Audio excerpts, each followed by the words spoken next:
Nora, and I'm going to read a book, The Tale of Tom Kitten, by Beatrix Potter, based on the original unauthorized edition.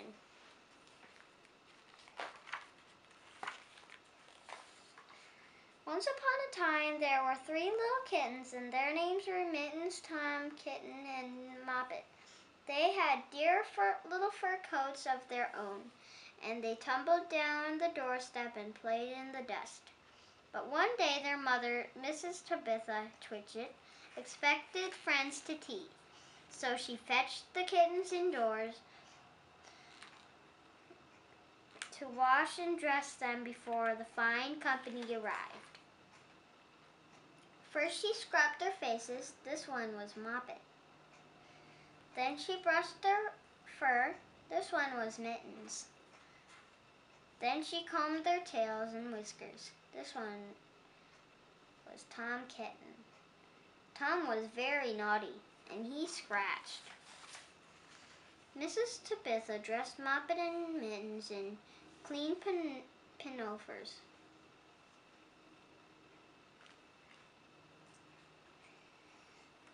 and tuckers, and then she took all sorts of elegant, uncomfortable clothes out of the chest of drawers in order to dress up her son Thomas.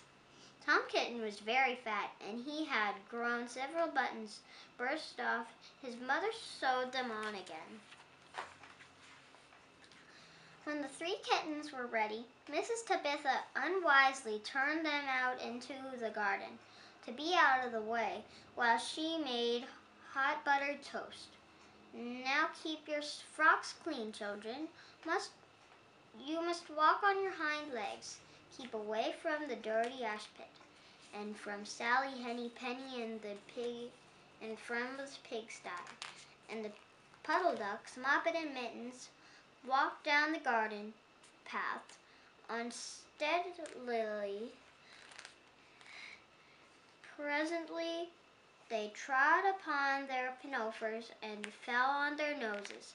When they stood up, there were several green smears. "Let us climb up the rockery and sit on the garden wall," said Moppet. They turned their pinafores back to front, and they turned their pinafores back to front and went up with a skip and a jump. Moppet's white tucker fell down into the road. Tom Kitten was quite unable to jump. When walking upon his hind legs in trousers, he came up the rockery by degrees, breaking the ferns and shedding buttons right and left. He was all in pieces. When he reached the top of the wall, Moppet and Mittens tried to pull him together. His hat fell off and the rest of his buttons burst. While they were in difficulties, there was a pit-pat, paddle-pat, and the 3 puddle ducks came along along the hard, high road, marching one behind the other and doing the goose step. Pit-pat, paddle-pat, pit-pat, waddle-pat. They stopped and stood in a row and started up at the kittens. They had very small eyes and looked surprised. When the 2 duck birds, Rebecca and Jemina Puddle Duck, picked up the hat and tucker and put them on, Mittens laughed so that she fell off the wall. Moppet and Tom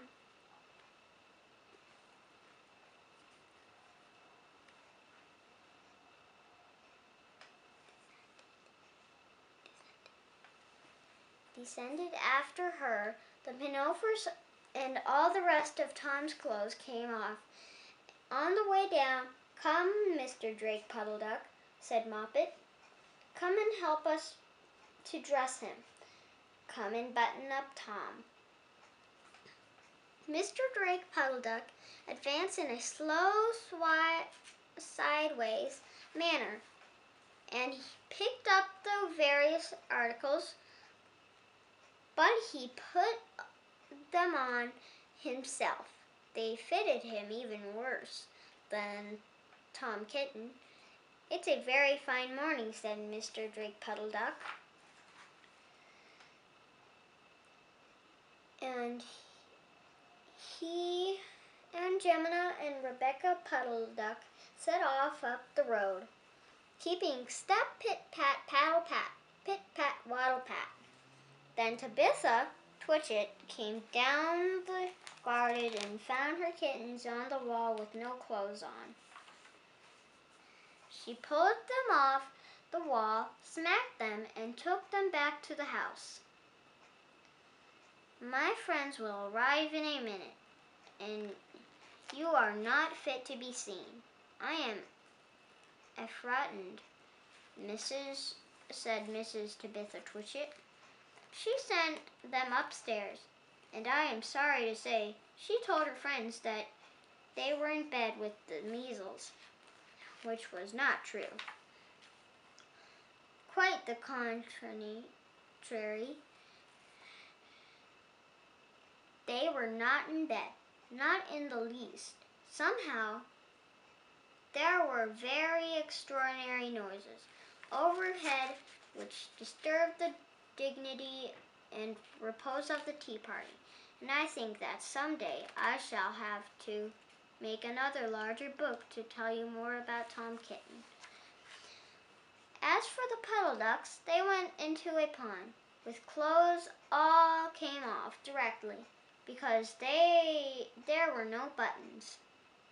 And Mr. Drake Puddle Duck and Gemma and Rebecca have been looking for them ever since.